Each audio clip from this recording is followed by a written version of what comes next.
ఇది మన కొండ్రుపోల పొలంలో షెడ్ వెనకాల ఉన్న మామిడి చెట్టు ఇది. ఇది లాస్ట్ ఇయర్ పూత సరిగ్గా కాయలేదు, పూత కాత కూడా. సుమారు యాక్చువల్గా అయితే 300-400 కాయలు కాసేది. మొన్న సంవత్సరం 100-150 కాయలతోనే అయిపోయింది. కానీ ఈ సంవత్సరం మంచి పూత కనిపించింది. దీనికి కారణం ఏంటని మేము గమనించినప్పుడు మేము రీసెంట్గా హోమం షెడ్ ముందర హోమం చేయడం జరిగింది. ఈ హోమం చేయడం వల్ల ఈ పూత అనేది చాలా విపరీతంగా వచ్చిందనమాట. ఇదే మనకి ప్యాటర్న్ మనం మన ఇంటి ఎదురుగా మన ఇంట్లో కూడా హోమం చేసేవాళ్ళం ఇదివరకు. ఆ హోమం చేసినప్పుడు ఇంటి ఎదురుగా ఇంటి వెనకాల ఒక చెట్టు ఉండేది, మామిడి చెట్టు. అది కూడా దానికి కూడా పూత బాగా వచ్చిందనమాట హోమం చేసిన మొదలు కాడి నుంచి.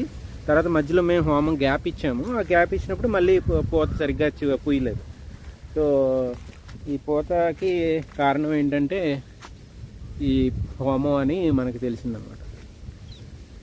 ఈ హోమం చేయడం వల్ల కొన్ని రకాల పెస్ట్స్ కూడా, వైరస్ అయితే బాగా కంట్రోల్ అవుతుంది.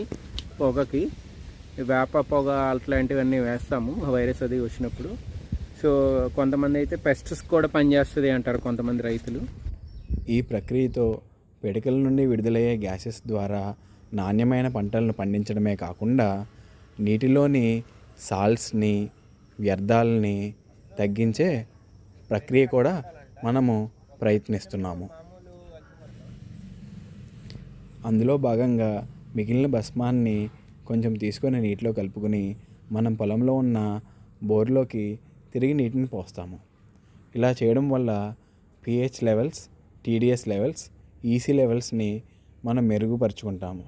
తద్వారా భూమికి, పంటలకి ఆరోగ్యకరమైన నీటిని అందించి ఆరోగ్యకరమైన ఉత్పత్తులను పొందగలుగుతాము.